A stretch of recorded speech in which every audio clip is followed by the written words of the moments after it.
En 1993, el profesor Philip Johnson, de la Universidad de California en Berkeley, invitó a un grupo de científicos y filósofos a una pequeña población playera en la costa central de California.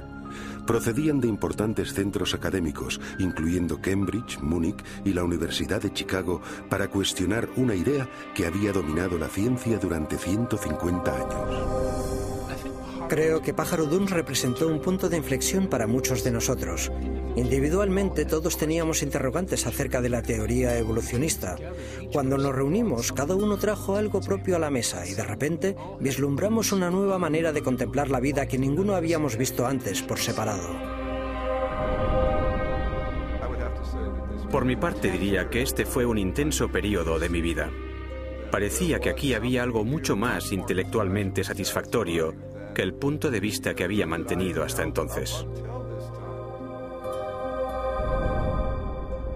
En retrospectiva, creo que esto me motivó para examinar la evidencia y ver a dónde yo creía que conducía. Vi que esto era más grande que cualquier persona o disciplina, y fue el inicio de una comunidad de científicos dispuestos a afrontar el misterio fundamental del origen de la vida.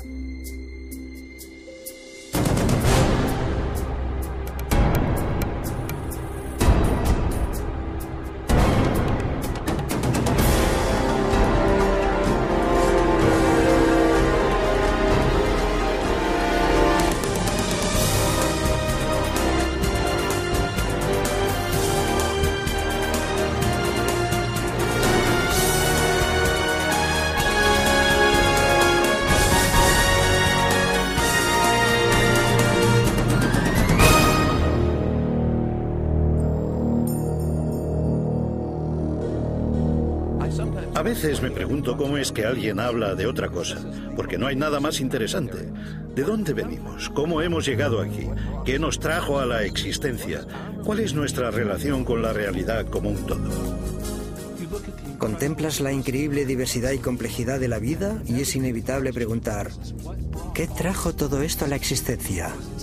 ¿Fue simplemente el azar y la necesidad, fuerzas naturales sin dirección? ¿O hay algo más? ¿Hay un propósito, un plan, un designio? ¿El designio de una causa inteligente? Creo que esta es la pregunta fundamental.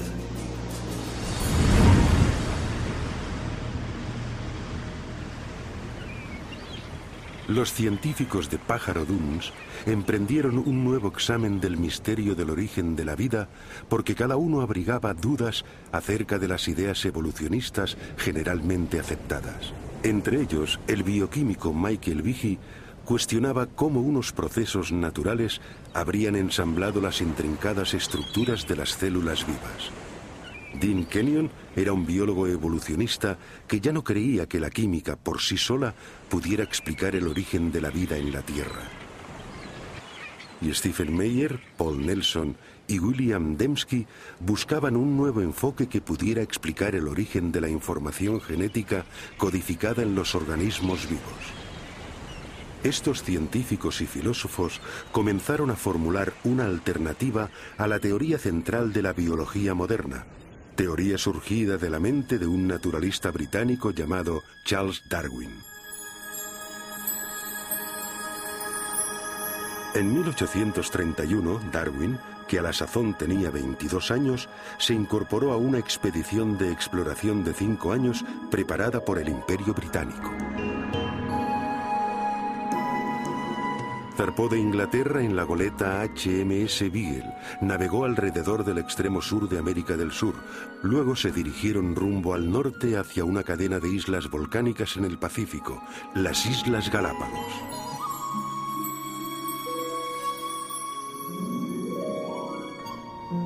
En este desolado archipiélago, a 1000 kilómetros de la costa occidental de Ecuador, Charles Darwin pudo observar una extraordinaria variedad de aves, reptiles y mamíferos diferentes de todo lo que había podido ver antes.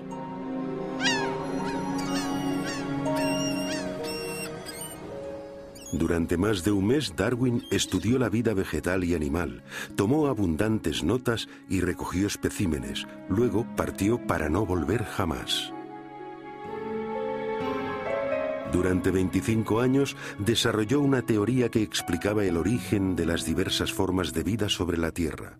En 1859, Darwin publicó un libro titulado Sobre el origen de las especies. Su impacto sobre la ciencia y a la larga sobre toda la cultura occidental fue espectacular. Darwin argumentó que toda la vida era producto de unas fuerzas naturales sin dirección alguna, el tiempo, el azar y un proceso que él designó como selección natural. Durante 2500 años antes de Darwin, la mayoría de los científicos y filósofos destacados, personas como Platón, Newton o Kepler, habían contemplado el mundo como resultado de alguna clase de designio o plan. Pero con la idea de la selección natural de Darwin se da un giro radical y se pone en movimiento un verdadero cambio en la filosofía científica. Darwin no fue el primer científico en proponer una teoría de la evolución, pero sí el primero en proponer un mecanismo naturalista plausible que podía producir un cambio biológico a lo largo de dilatados periodos de tiempo.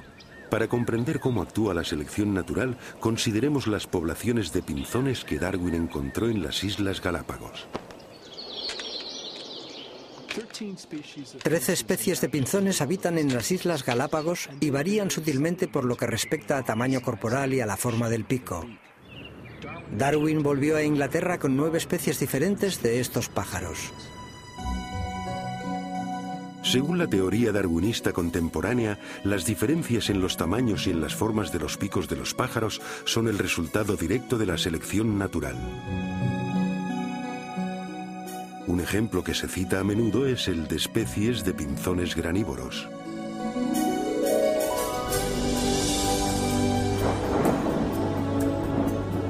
Después de temporadas de intensas lluvias, hay abundancia de pequeñas semillas blandas por todas las islas. Los pájaros con picos cortos pueden conseguir alimento con facilidad. Sin embargo, durante periodos de sequía, las únicas semillas disponibles están protegidas dentro de cáscaras duras y resistentes que permanecen en el suelo desde el año anterior. En estas circunstancias, solo pájaros con picos más largos y aguzados pueden romper las cáscaras y comer las semillas. Los pájaros con picos más largos sobreviven porque pueden llegar al alimento, mientras que otros pájaros no pueden. Así, el pico largo les confiere en este caso lo que los biólogos ahora llaman una ventaja funcional. Desafortunadamente, los pinzones con picos más pequeños mueren de hambre por no poder conseguir llegar al alimento. Si las condiciones de sequía persisten, el medio causa un cambio en los rasgos de toda la población de pinzones. Con el paso del tiempo, los picos largos pasan a sucesivas generaciones porque estos picos capacitan a los pájaros para sobrevivir. La selección natural era una idea convincente. Las variaciones físicas que resultaban ventajosas eran heredadas por generaciones sucesivas. Por medio de este proceso se alternaban las poblaciones y con el paso del tiempo surgirían organismos fundamentalmente diferentes, sin ninguna clase de conducción inteligente. Darwin quería explicarlo todo en la historia de la vida en términos de procesos naturales no inteligentes, carentes de designio. Y cuando buscó una explicación, lo que encontró fue que un proceso que podía observar en las poblaciones domesticadas también funciona en el ambiente natural. Darwin conocía bien la crianza doméstica de animales, había estudiado la crianza de palomas y sabía que, durante siglos, los criadores habían logrado cambios espectaculares en poblaciones seleccionando ciertos ejemplares. Darwin solo sugirió que este mismo proceso también opera en el ámbito natural. Para Charles Darwin, la selección natural explicaba la apariencia de designio sin un diseñador. Ya no había más necesidad de invocar una causa inteligente para la complejidad de la vida. De hecho, la selección natural pasó a ser como un diseñador sustituto. En la actualidad, el darwinismo se da generalmente por sentado en el campo científico y en el mundo académico. Sin embargo, y a pesar de su amplia aceptación, un creciente número de científicos y eruditos, incluyendo los que se reunieron en Pájaro Duns, están cuestionando aspectos clave de la teoría darwinista. Cuando nos reunimos en Pájaro Duns, desde luego no estábamos de acuerdo en todo, pero compartíamos una verdadera insatisfacción con el mecanismo de la selección natural y con el papel que se le daba en las explicaciones biológicas. La selección natural es un proceso real y funciona para explicar ciertas clases limitadas de variación, los cambios a pequeña escala. De hecho, tenemos muchos ejemplos de esto. Para lo que no funciona bien es para explicar lo que Darwin creía que podría explicar, la verdadera complejidad de la vida. Tenemos un pico de pinzón y luego tenemos el pinzón mismo. Un pequeño cambio en la estructura del pico frente al origen del organismo como tal. Son fenómenos de escala diferente. Son problemas de clase diferente. Y el problema importante para la biología es comprender dónde funciona la selección natural y dónde no funciona, y el porqué de la diferencia. La evidencia es muy convincente, y todos veíamos que si dejábamos que la evidencia hablase por sí misma, nos llevaría en una dirección que nos alejaría de la selección natural hacia una conclusión distinta acerca del origen y de la naturaleza de la vida sobre la Tierra.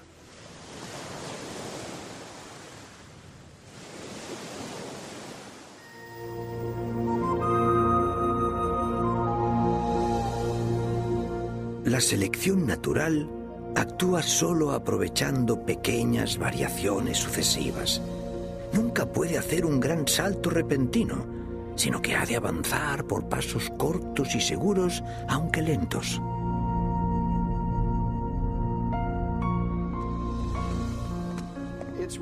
Es realmente interesante observar que cuanto más sabemos acerca de la vida y de la biología, tantos más problemas tiene el darwinismo y tanto más evidente se hace el designio.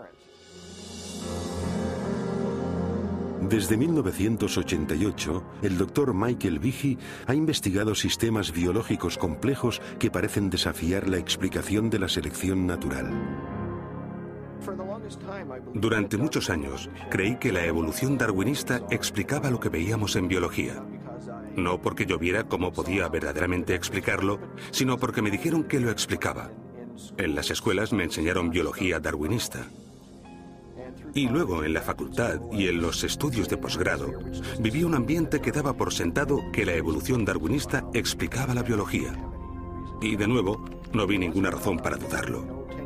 No fue sino hasta hace unos 10 años que leí un libro llamado Evolución, una teoría en crisis, de un genetista australiano llamado Michael Denton, donde exponía una gran cantidad de argumentos científicos contra la teoría darwinista que yo nunca había oído antes. Y los argumentos parecían bastante convincentes. En ese momento comencé a sentirme molesto porque pensaba que me habían estado guiando por un camino de rosas. Ahí había una buena cantidad de sólidos argumentos. Y yo había hecho el doctorado en bioquímica, era miembro de la facultad y nunca había ni oído hablar de estas cosas. Y así, a partir de ese momento, me interesé en el tema de la evolución. Y desde entonces, he decidido que los procesos darwinistas no son toda la explicación para la vida. El escepticismo de Michael Behe parte en buena medida de lo que la moderna biología ha descubierto acerca de la unidad más fundamental de la vida, la célula. En el siglo XIX, en vida de Darwin, los científicos creían que la base de la vida, la célula, era un simple glóbulo de protoplasma, como un pequeño fragmento de gelatina o algo que no era difícil de explicar en absoluto. Esta percepción no cambió demasiado hasta los años 50, pero en la última mitad del siglo XX nuestro conocimiento de la célula ha avanzado de manera formidable.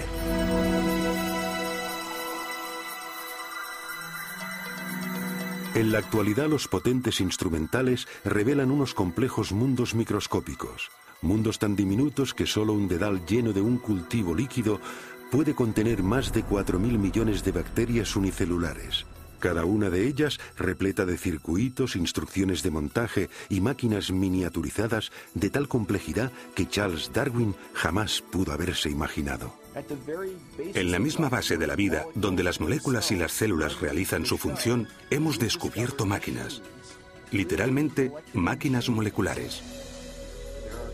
Hay diminutos camiones moleculares que transportan suministros de una parte a otra de la célula. Hay máquinas que capturan la energía de la luz solar y la transforman en energía utilizable.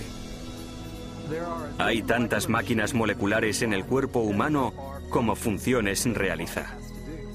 De modo que cuando uno piensa en el oído, la vista, el olfato, el gusto, el tacto, la coagulación de la sangre, la acción respiratoria, la respuesta inmunológica.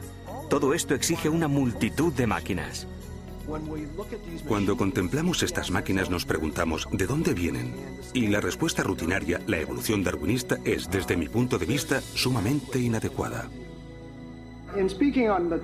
A principios de los 90, en una serie de conferencias científicas, Behe comenzó a compartir sus dudas acerca de la capacidad de la selección natural para construir máquinas moleculares complejas. Una de las máquinas en particular indujo a Behe a la duda. Recuerdo la primera vez que miré un libro de texto de bioquímica y vi un dibujo de algo que se llamaba el flagelo bacteriano, con todas sus piezas en toda su gloria. Tenía una región de propulsión y codo, el eje rotor y el motor. Y contemplé aquello y me dije, esto es un motor fuera borda. Esto ha sido diseñado, no hay montaje de piezas al azar. La reacción de Behe no fue sorprendente, porque cada uno de los motores moleculares que impulsan a las bacterias en el seno de un líquido depende de un sistema de piezas mecánicas intrincadamente dispuestas. Estas piezas aparecen claras cuando se amplían porciones de una célula 50.000 veces. Los bioquímicos han empleado micrografías electrónicas como esta para identificar las piezas y la estructura tridimensional del motor del flagelo.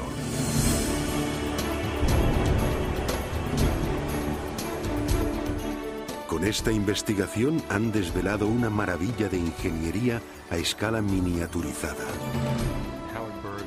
Howard Berg, de Harvard, lo ha designado como la máquina más eficiente del universo.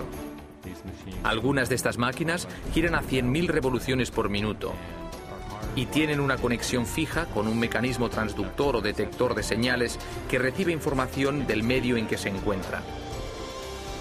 Incluso cuando están girando a esta velocidad pueden detenerse en seco. Solo necesitan un cuarto de vuelta para detenerse y cambiar el sentido de giro y comenzar a girar a 100.000 revoluciones en la otra dirección. Y lo mismo que los motores fuera borda en las lanchas, tiene una gran cantidad de piezas que son imprescindibles para su funcionamiento. El flagelo bacteriano, 2 marchas adelante y atrás, con refrigeración por agua, movido por energía protónica, tiene un estator, un rotor, una articulación en U, un eje propulsor y una hélice. Y funcionan como estas piezas de maquinaria. No es por comodidad que les damos estos nombres, es que estas son verdaderamente sus funciones. Desde su descubrimiento, los científicos han tratado de comprender cómo hubiera podido surgir un motor giratorio mediante selección natural. Hasta ahora no han sido capaces de ofrecer ninguna explicación darwinista detallada. Para ver por qué, debemos comprender una característica de las máquinas moleculares que se conoce como complejidad irreducible. La complejidad irreducible es un término acuñado por Michael Behe en su descripción de estas máquinas moleculares. Básicamente lo que enuncia es que se tiene una multiplicidad de piezas para la composición de cualquier organela o sistema dado dentro de una célula, todas las cuales son necesarias para la función. Es decir, si se elimina una pieza, el sistema pierde su función. La idea de la complejidad irreducible se puede ilustrar mediante una conocida máquina no biológica, una ratonera.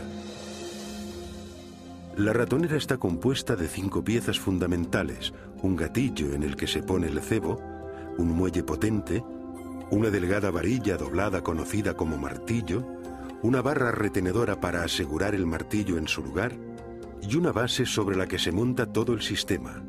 Si falta cualquiera de estas piezas o es defectuosa, el mecanismo no funcionará.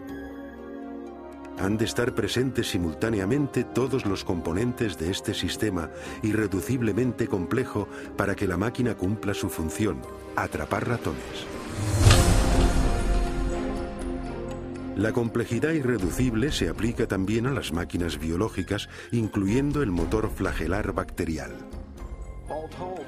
En total hay alrededor de 40 piezas proteínicas diferentes que son necesarias para que esta máquina funcione.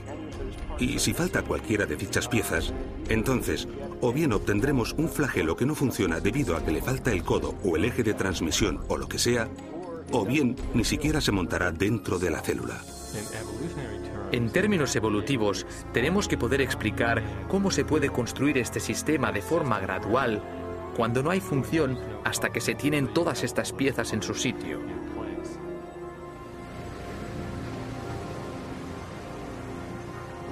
La complejidad irreducible de las máquinas moleculares plantea un enérgico desafío al poder de la selección natural. Según la teoría de Darwin, incluso las estructuras biológicas muy complejas, como un ojo, un oído o un corazón, pueden construirse gradualmente a lo largo del tiempo en pequeños incrementos. Sin embargo, tal como Darwin puso en claro, la selección natural solo puede tener éxito si estos cambios genéticos al azar proporcionan alguna ventaja al organismo en evolución en su lucha por la supervivencia. Como he intentado demostrar, no es necesario suponer que las modificaciones fuesen todas simultáneas, si eran sumamente ligeras y graduales. La selección natural está examinando las más ligeras variaciones, rechazando las malas, preservando y acumulando todas las buenas. Con todo, algunos científicos dudan de que las pequeñas variaciones de Darwin pudieran haber creado un flagelo bacteriano cuando no existía tal mecanismo. ¿Cómo pudo algo nuevo, como un motor de un flagelo bacteriano y todos los componentes que van con el mismo, cómo pudo desarrollarse a partir de una población de bacterias que no tuviesen este sistema? Y ello cuando cada cambio, según la teoría de Darwin, ha de proporcionar alguna clase de ventaja. Imaginemos un escenario así al inicio de la historia de la Tierra. Una bacteria en evolución desarrolla de alguna manera una cola y quizá incluso las piezas necesarias para unirla a la pared celular. Sin embargo, sin un ensamblaje completo de motor, esta innovación no proporcionaría ventaja alguna a la célula. En lugar de ello, la cola permanecería inmóvil e inútil, invisible para la selección natural que, por definición, solo puede favorecer cambios que ayuden a la supervivencia. La lógica de la selección natural es muy exigente.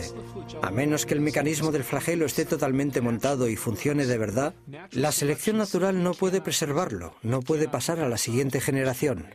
El punto importante a comprender acerca de la selección natural es que selecciona solo con vistas a una ventaja funcional. En la mayoría de los casos, lo que hace la selección natural es eliminar cosas que carecen de función o que tienen una función que perjudica al organismo. De modo que si se tuviese una bacteria con una cola que no funciona como flagelo, lo más probable es que la selección natural la eliminase. La única manera en que un flagelo sea seleccionado es que el flagelo funcione, y esto significa que todas las piezas del motor han de estar en su sitio para empezar. De modo que la selección natural no puede producir el flagelo bacteriano, solo puede actuar después de que el flagelo está ahí y es operativo. En 1996, Michael Behe publicó un libro titulado La caja negra de Darwin. En esta obra argumenta que la selección natural, el diseñador sucedáneo de Darwin, no puede explicar el origen del flagelo bacteriano ni de ningún otro sistema biológico irreduciblemente complejo. En lugar de ello, Behe llegó a la conclusión de que la complejidad integral de estos sistemas indica un designio inteligente. La caja negra de Darwin de inmediato suscitó controversia. Más de 75 publicaciones, incluyendo algunos de los principales diarios y revistas científicas del mundo, publicaron reseñas. Algunos científicos elogiaron el libro de Behe, otros lo desecharon como acientífico y con motivaciones religiosas.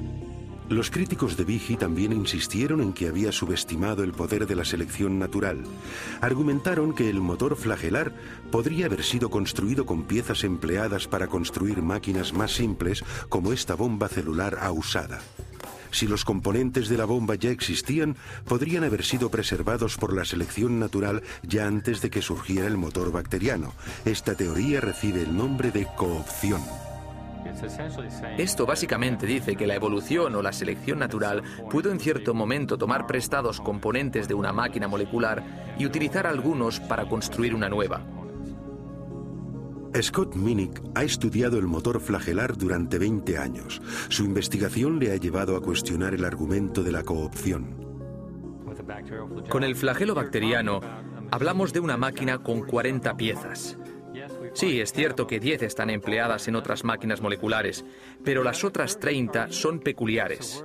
Así que, ¿de dónde las vamos a tomar prestadas?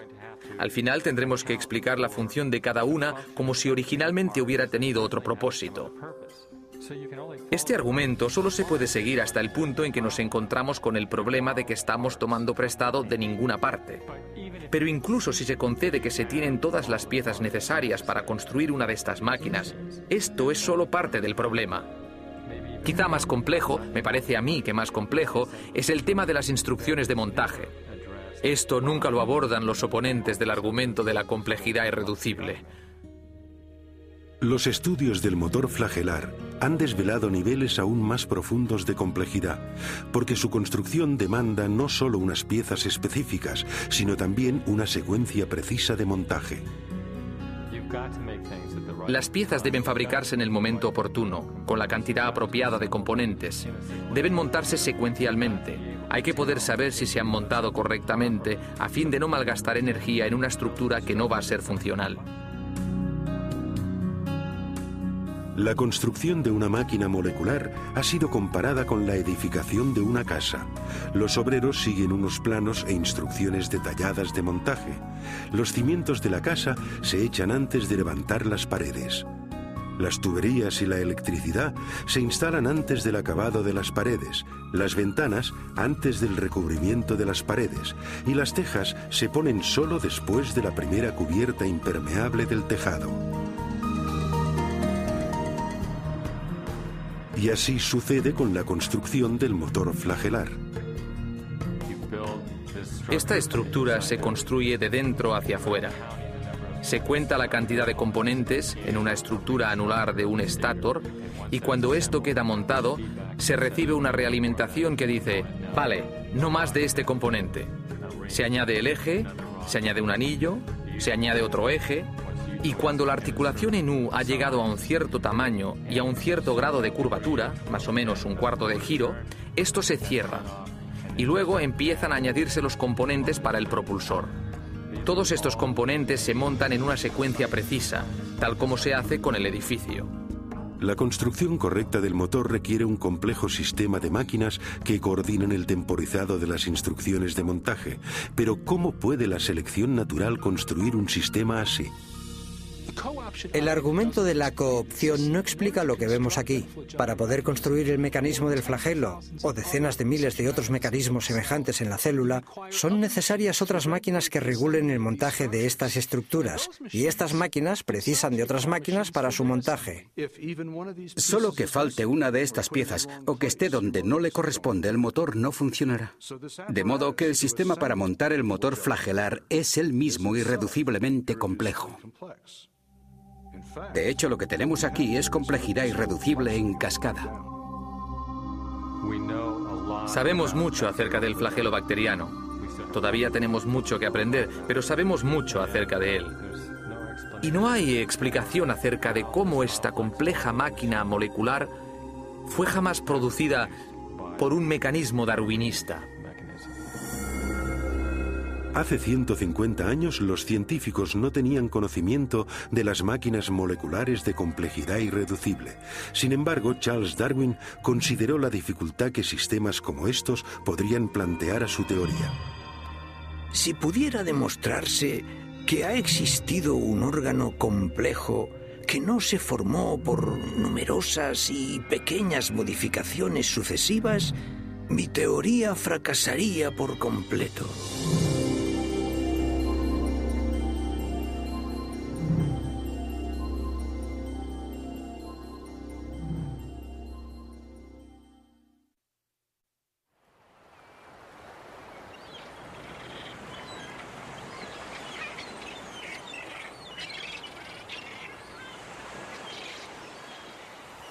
En biología, de hecho, hay dos grandes interrogantes. ¿Cómo se consiguen nuevas formas vivientes con nuevas estructuras como alas y ojos a partir de vida que ya existe? Y segundo, ¿cómo se originó la vida en la Tierra por primera vez? Hoy sabemos que Darwin pasó la mayor parte de su vida formulando una respuesta a la primera pregunta.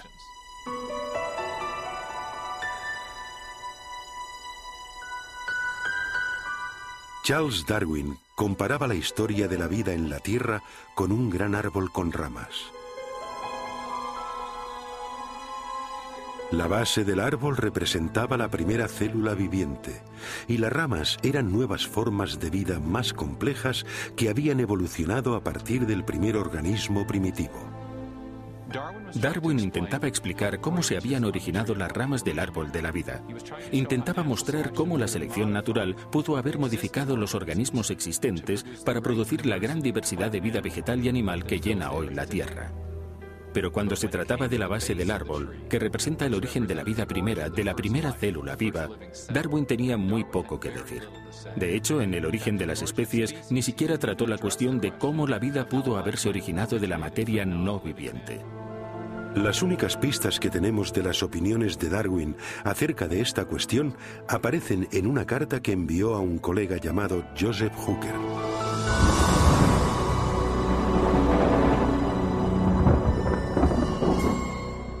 Por lo que respecta a la primera producción de un organismo viviente, si, y oh, qué gran sí, pudiéramos imaginarnos en algún pequeño y cálido estanque con toda clase de sales amoniacales y fosfóricas, luz, calor y electricidad presentes, que se formase químicamente un compuesto proteínico listo para sufrir cambios aún más complejos, hoy esta materia sería devorada al instante.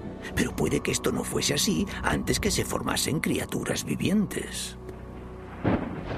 En los últimos años de su vida, Darwin hizo poco por desarrollar su idea de que hubiera surgido una célula primitiva de compuestos químicos simples en las aguas primordiales de la Tierra primitiva.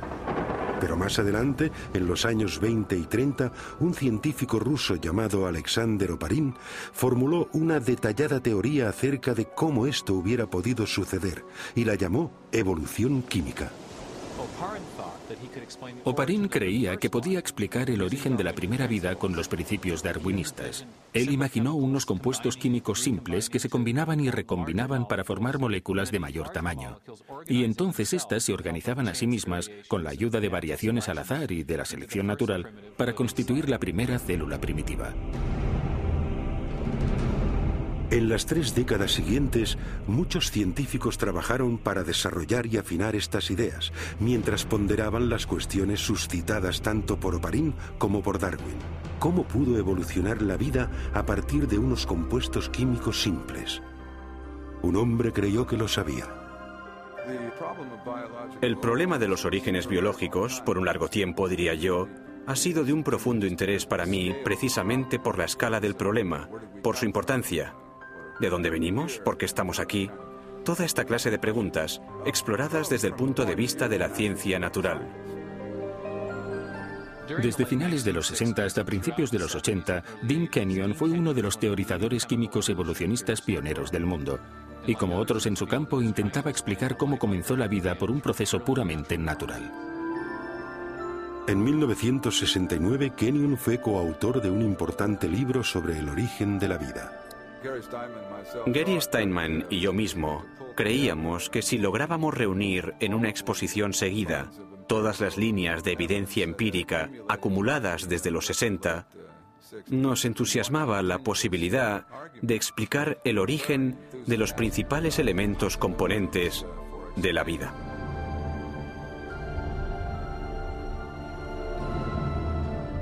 A pesar de su optimismo, Kenyon se enfrentaba con un problema importante. Para explicar el origen de la vida, debía antes explicar el de los ladrillos esenciales de cada célula que ha existido sobre la Tierra, las grandes y complejas moléculas llamadas proteínas.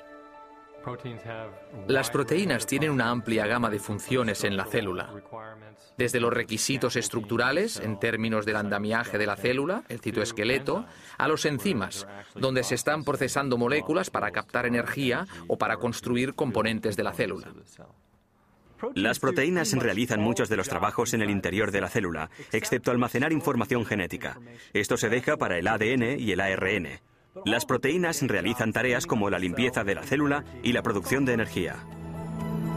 Kenyon sabía que las proteínas debieron ser tan importantes para la primera vida como para las células vivas actuales. También reconoció la complejidad de su construcción. Hacia los 60, los científicos habían determinado que incluso las células simples están compuestas de miles de proteínas diferentes y que su función se deriva de sus formas tridimensionales sumamente complejas. Las formas irregulares de algunas proteínas les permiten catalizar o desencadenar reacciones químicas debido al ajuste tipo llave-cerradura que tienen con otras moléculas en la célula. Mientras que otras moléculas proteínicas forman componentes estructurales tipo machiembrado. Cada una de las piezas individuales de un motor bacteriano, como esta estructura anular, está hecha bien de una sola molécula de proteína, bien de un conjunto de proteínas ensamblado en una forma específica.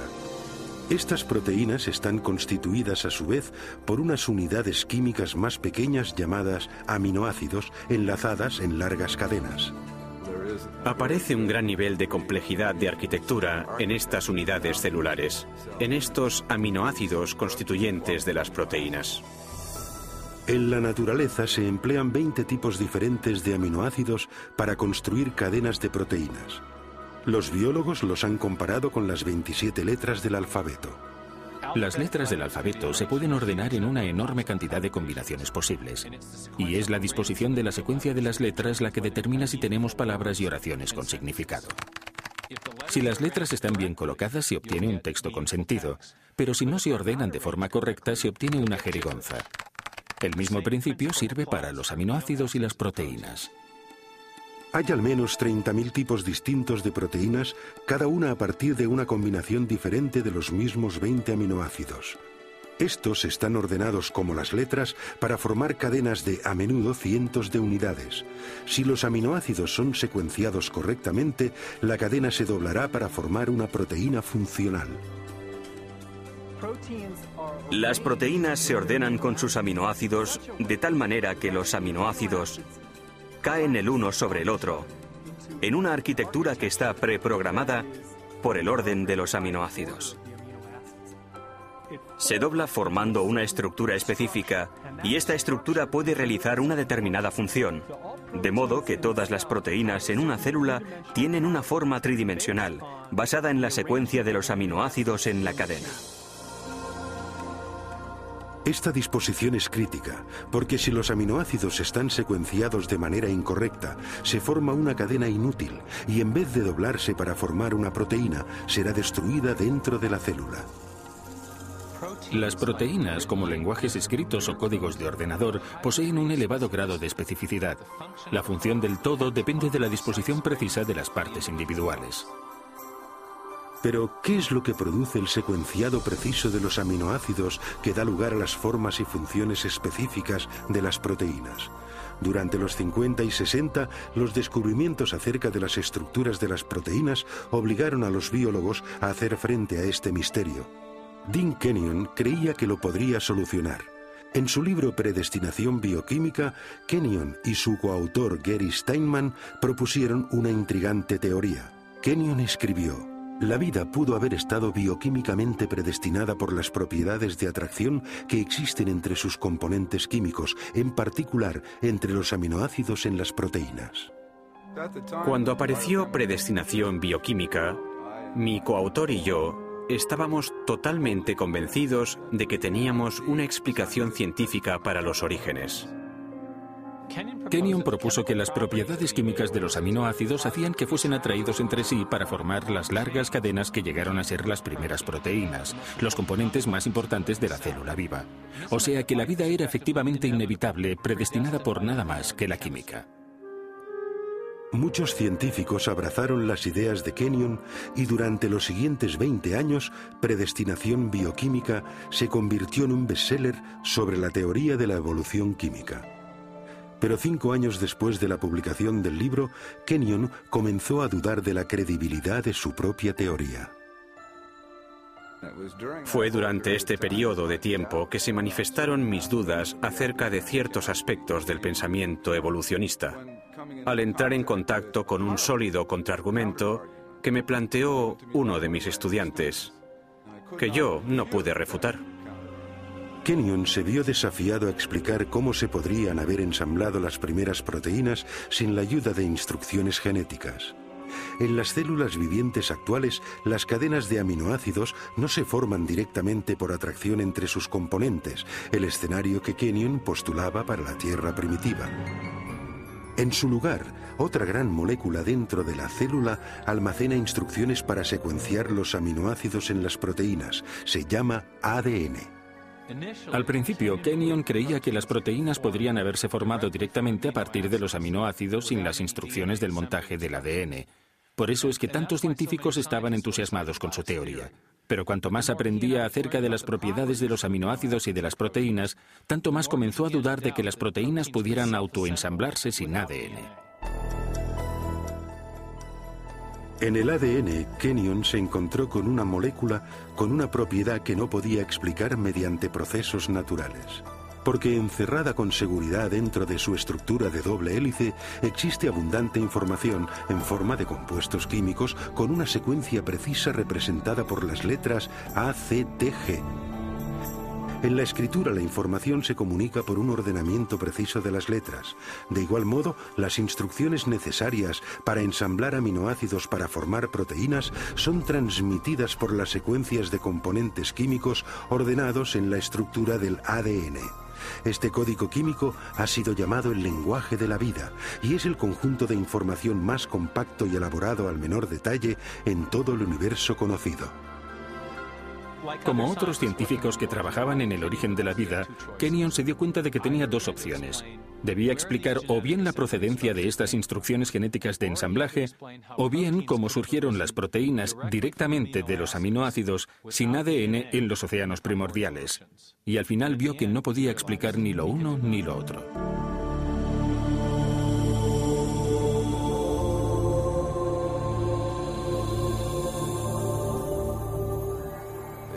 Es un enorme problema cómo hubieran podido reunirse en un diminuto volumen submicroscópico del océano primitivo todos los cientos de diferentes componentes moleculares que se necesitarían para establecer un ciclo de autorreplicación. Y así fue como mis dudas acerca de si los aminoácidos podrían ordenarse a sí mismos en secuencias biológicas con significado, sin la presencia de un material genético preexistente, llegaron para mí a un punto intelectual decisivo hacia el final de la década de los 70. Mientras Kenyon reevaluaba su teoría, nuevos descubrimientos bioquímicos debilitaron más aún su convicción de que los aminoácidos se organizaran ellos solos para formar proteínas. Cuanto más efectuaba mis propios estudios, incluyendo un período en el Centro de Investigaciones Ames de la NASA, tanto más evidente se hacía que había múltiples dificultades con la explicación de la evolución química. Y el posterior trabajo experimental demostró que los aminoácidos no tienen la capacidad de ordenarse a sí mismos para formar ninguna secuencia biológica con significado. Enfrentado a crecientes dificultades con su propia teoría y a un creciente cuerpo de datos científicos acerca de la importancia del ADN, Kenyon se vio forzado a hacer frente a la absoluta necesidad de la información genética. Cada vez más pensaba en la alternativa que se presentaba en la crítica y en el enorme problema que todos los que trabajamos en este campo habíamos descuidado de afrontar, el problema del origen de la información genética misma. Entonces tuve que reexaminar toda mi posición tocante a los orígenes. Para Dean Kenyon, un nuevo interrogante llegó a ser el foco de su investigación en pos del origen de la vida. ¿Cuál era la fuente de la información biológica en el ADN? Si se podía llegar al origen de los mensajes codificados dentro de la maquinaria viviente, entonces habríamos dado con algo intelectualmente mucho más satisfactorio que esta teoría de evolución química. Kenyon se daba cuenta de que las alternativas se iban reduciendo. Para la década de los 70, la mayoría de investigadores rechazaba la idea de que la información necesaria para construir la primera célula se produjera por mero azar.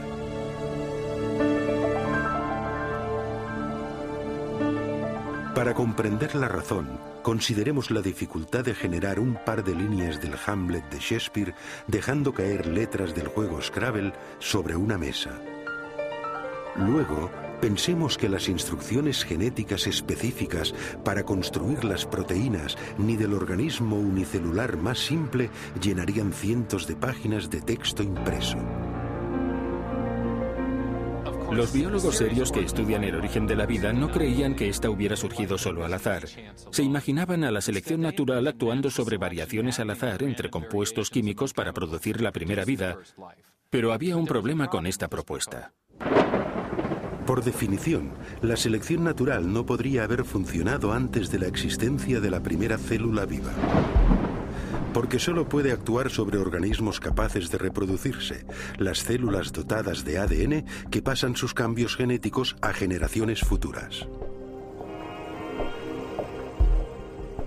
Sin ADN no hay autorreproducción, pero sin autorreproducción no hay selección natural, de modo que no se puede usar la selección natural para explicar el origen del ADN sin dar por supuesta la existencia de aquella misma cosa que se está tratando de explicar.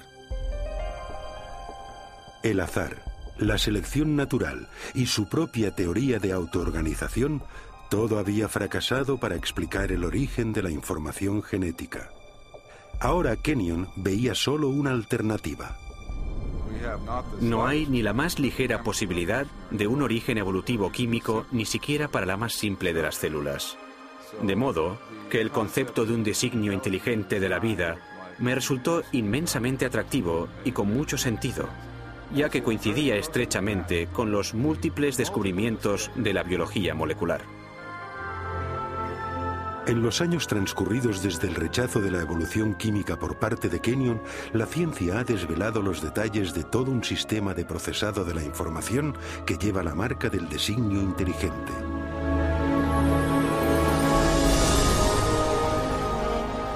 Con animación por ordenador podemos entrar en la célula para ver este asombroso sistema en acción.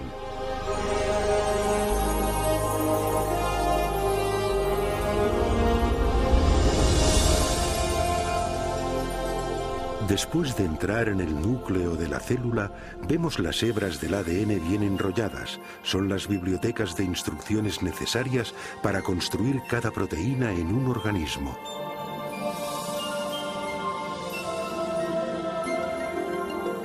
En un proceso conocido como transcripción, una máquina molecular desenrolla primero una sección de la hélice del ADN para exponer las instrucciones genéticas necesarias para ensamblar una molécula específica de proteína. Otra máquina copia luego estas instrucciones para formar una molécula llamada ARN mensajero.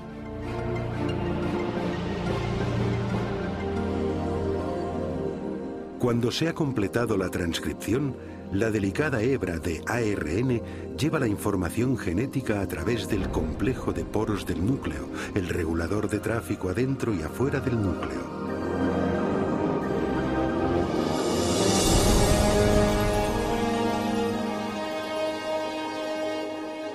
La hebra de ARN mensajero se dirige a una fábrica molecular en dos partes llamada ribosoma. Después de fijarse con seguridad, comienza el proceso de traducción.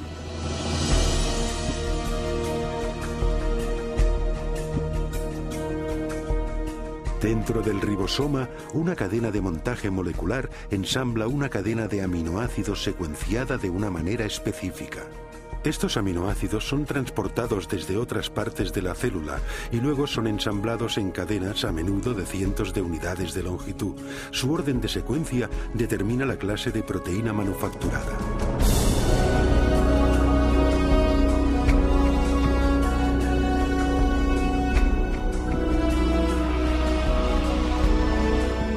Cuando se completa la cadena, se transporta desde el ribosoma a una máquina con forma de barril que ayuda a doblarla en la forma precisa y crítica para su función.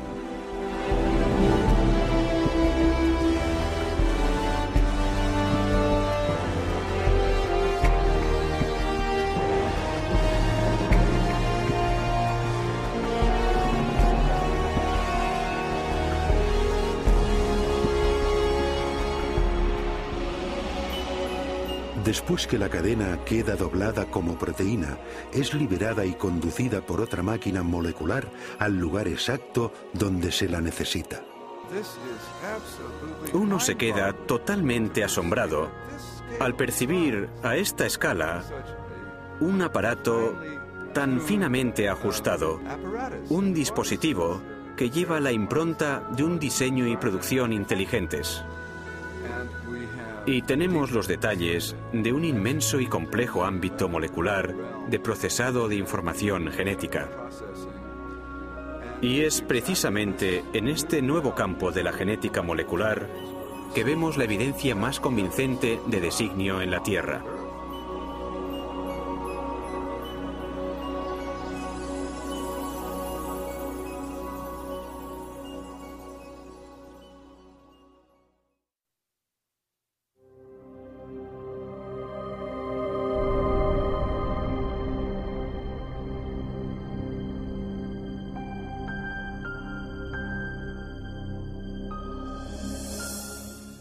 Cuando observo máquinas moleculares o el proceso increíblemente complejo por el que se dividen las células, debo preguntarme, ¿es posible que haya una inteligencia detrás de todas estas cosas? ¿Que haya un plan y un propósito para esta estructura? La ciencia debería ser una investigación en búsqueda de la verdad acerca del mundo. En tal caso, no deberíamos prejuzgar lo que pudiera ser verdad. No deberíamos decir, no me gusta esta explicación, pues la dejo de lado. Cuando topamos con un enigma de la naturaleza, deberíamos aplicarle todas las posibles causas que lo pudieran explicar. Uno de los problemas con la teoría de la evolución es que excluye artificialmente un tipo de causa incluso antes de que la evidencia haya tenido la posibilidad de hablar. Y la causa que se excluye es la inteligencia. Desde fines del siglo XIX, desde la época de Darwin, de hecho en parte debido a la obra de Darwin, El origen de las especies, los científicos llegaron a aceptar una definición de ciencia que excluye la posibilidad del designio como explicación científica. Y esta convención tiene un nombre. Se llama naturalismo metodológico. Y significa sencillamente que si uno va a ser científico, debe limitarse a explicaciones que recurran solo a causas naturales. No se puede invocar a la inteligencia como causa. Y sin embargo, constantemente deducimos la presencia de inteligencia. Es parte de nuestro razonamiento reconocer los efectos de la inteligencia. Consideremos, por ejemplo, estos jeroglíficos tallados en las ruinas de monumentos egipcios. Nadie atribuiría las formas y ordenaciones de estos símbolos a causas naturales, como tormentas de arena o la erosión. Más bien, las reconocemos como obra de antiguos escribas, unos agentes humanos inteligentes. Un razonamiento similar nos lleva a concluir que las misteriosas figuras de piedra de la isla de Pascua no se formaron por la acción del viento y del agua durante largos espacios de tiempo. Tampoco pretendemos que las plantas puedan adquirir estas formas tan familiares sin alguna clase de conducción inteligente. Constantemente hacemos estas inferencias y sabemos que son correctas, pero la cuestión es, ¿en base a qué sacamos estas conclusiones? ¿Cuáles son los rasgos que nos permiten reconocer la inteligencia? En su libro La inferencia del designio, el matemático William Dembski ha hecho un importante avance en la comprensión del razonamiento acerca del designio. Dembski ha identificado los rasgos específicos de los artefactos que nos llevan a reconocer una actividad inteligente previa. Llegué a esto intentando examinar cómo razonamos acerca del designio, cuáles son los pasos lógicos que seguimos para llegar a la conclusión de que hay designio en algo. De modo que lo que estoy intentando es establecer unos criterios fiables, empíricos y científicamente rigurosos para decidir si algo es realmente resultado de un designio. Estaba examinando la lógica de esta cuestión y lo que descubrí es que se precisa de improbabilidad y de especificación, de la clase correcta de diseño, estos diseños objetivos. Según Dembski, los humanos detectamos correctamente la actividad de la inteligencia cuando observamos un objeto o sucesos sumamente improbables que además concuerda con un diseño reconocible. Precisamente es esta clase de diseño la que se encuentra en los Montes Negros de Dakota del Sur. Si uno viaja por el oeste americano, puede ver una gran diversidad de formas en las laderas montañosas, y la mayor parte no tiene ningún sentido. Son solo rocas dispuestas de diversas formas. Pero lo que no ve en laderas montañosas son los rostros de Lincoln, Jefferson, Roosevelt y Washington. Esto solo se ve en Dakota del Sur, y la razón de que estén ahí es que un escultor excéntrico quiso honrar a estos presidentes pasando la mayor parte de su vida tallando sus rostros en la ladera de este monte. Este diseño es improbable. Una ladera aleatoria es también improbable. Pero una ladera aleatoria no especifica nada. Pero sabemos que hubo 4 personas que fueron presidentes de los Estados Unidos, que tenían unos rostros determinados, y estos rostros en las montañas de Dakota del Sur concuerdan con los que aparecen en otras partes. Si miro los rostros, reconozco al momento que concuerdan con los de los 4 presidentes conocidos por las monedas o retratos en la National Gallery o por ilustraciones en libros. Y así comprendo que en el monte Rushmore no solo tenemos una configuración rocosa sumamente improbable, sino una que concuerda con un diseño dado independiente y que indica inteligencia de forma fiable. Así, tenemos probabilidad, especificación, es designio.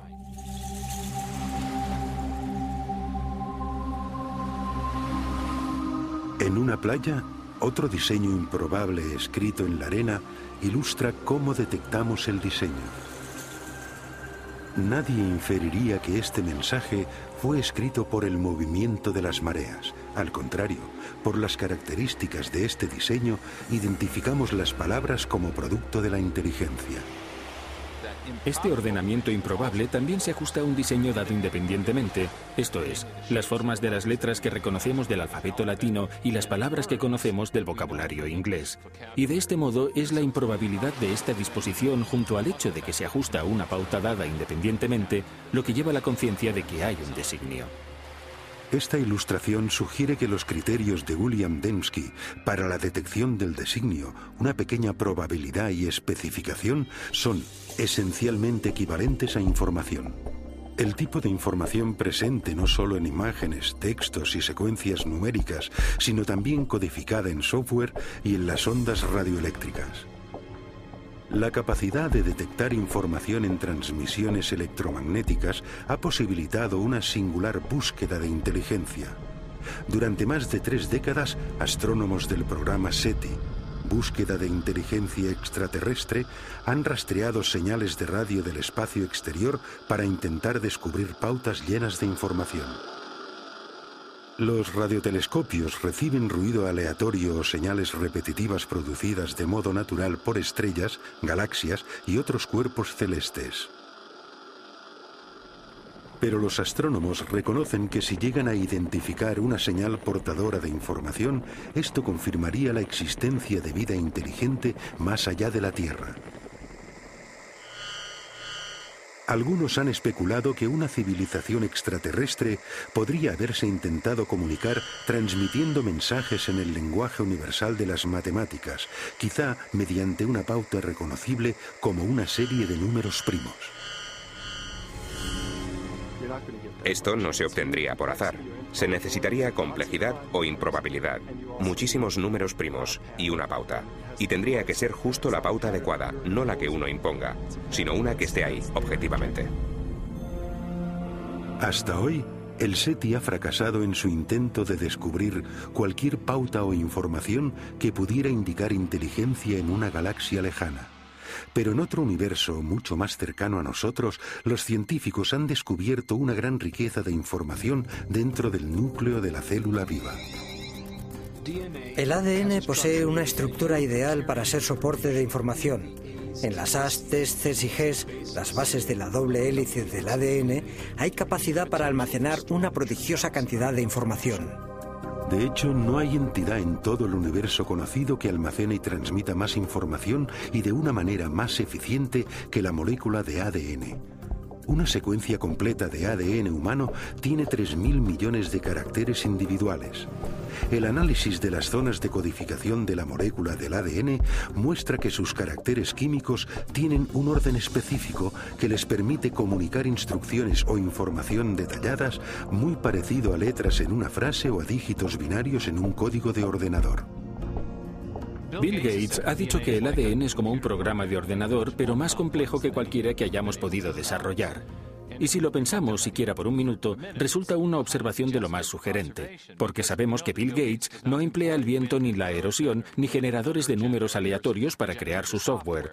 Él emplea ingenieros inteligentes, ingenieros informáticos.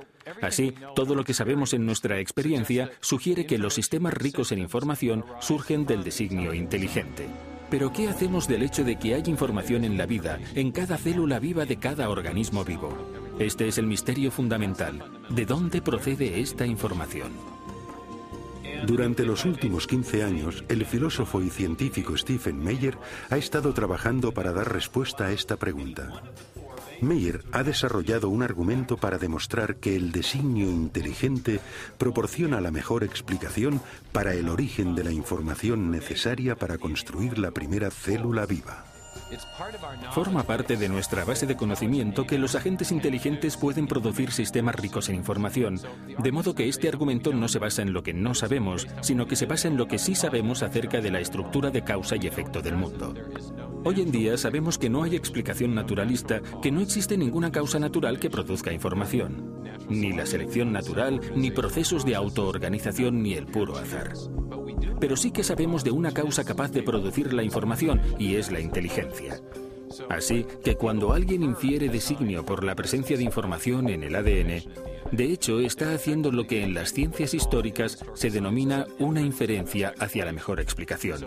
De modo que cuando encontramos un sistema rico en información en la célula, concretamente en la molécula de ADN, podemos inferir que una inteligencia entró en juego en su origen, incluso aunque no estuviéramos allí, para observar el origen del sistema. El trabajo de Meyer sobre el origen de la información genética forma parte de un creciente alegato científico en favor del designio surgido de una reunión de científicos y filósofos en la costa central de California en 1993.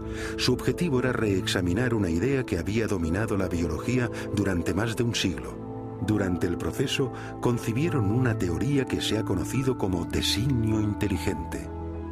La gran promesa del designio es que nos da un nuevo instrumento y una explicación que pertenecen al conjunto de instrumentos de la ciencia. Las causas inteligentes son reales, dejan evidencia de su existencia. Y una ciencia sana es una ciencia que busca la verdad y que deja que la evidencia hable por sí misma. El argumento a favor del designio inteligente se basa en una observación de los hechos. Ahora bien, esta es mi definición de buena ciencia. Es observación de los hechos. Y cuando se observan los hechos como lo ha hecho Michael Behe, ¿qué es lo que se observa? Se observa este increíble diseño de complejidad interrelacionada. Y la forma como llegamos a la conclusión de un designio inteligente para el flagelo bacteriano es la misma que para un motor fuera borda. En el fuera borda vemos cómo las piezas interactúan y sabemos que esto lo hizo alguien. El razonamiento es el mismo para las máquinas biológicas, de modo que la idea del designio inteligente es totalmente científica. Desde luego, puede que tenga implicaciones religiosas, pero no depende de premisas religiosas. Cuando observo la evidencia objetivamente, sin excluir la posibilidad de designio, sencillamente el designio se destaca como la explicación más probable. Y por eso creo que es la correcta. Creo que el designio vuelve a estar sobre la mesa. Estos sistemas no pueden explicarse por ley natural. Y si buscamos la verdad, y realmente están diseñados, si hay que ser ingenieros de sistemas para comprenderlos, entonces, ¿cuál es el problema? Uno va a donde los datos le llevan. Y las implicaciones, sí, claro, tiene profundas implicaciones metafísicas, pero si así es, que así sea. Es una idea impactante que el universo sea racional y comprensible con la rúbrica de una inteligencia suprema que ha querido que este mundo sea comprendido. Y es algo que garantiza el programa de la ciencia, porque entonces uno puede contemplar el mundo y el mundo tendrá sentido. Si todo fuese simplemente un conjunto caótico, no habría motivo para esperar racionalidad. Pero si es el producto de una mente, entonces uno puede investigar, y la ciencia se convierte en ese maravilloso proyecto de resolver el rompecabezas donde uno puede esperar encontrar racionalidad, belleza y comprensibilidad, justo en el fundamento mismo de las cosas. Hace 150 años, Charles Darwin transformó la ciencia con su teoría de la selección natural. En la actualidad, esta teoría se enfrenta a un reto formidable. El designio inteligente ha suscitado un intenso debate acerca del origen de la vida sobre la Tierra, y para un creciente número de científicos representa un paradigma, una idea con el poder de, una vez más, redefinir los fundamentos del pensamiento científico. Durante el siglo XIX, los científicos creían que había dos entidades fundamentales, la materia y la energía. Pero al entrar en el siglo XXI, tenemos una tercera entidad fundamental que la ciencia ha tenido que reconocer, y es la información. Y con la biología de la edad de la información, crece la sospecha de que lo que estamos viendo en la molécula de ADN es realmente un artefacto de la mente, un artefacto de la inteligencia, algo que solo puede explicarse como producto de un designio inteligente.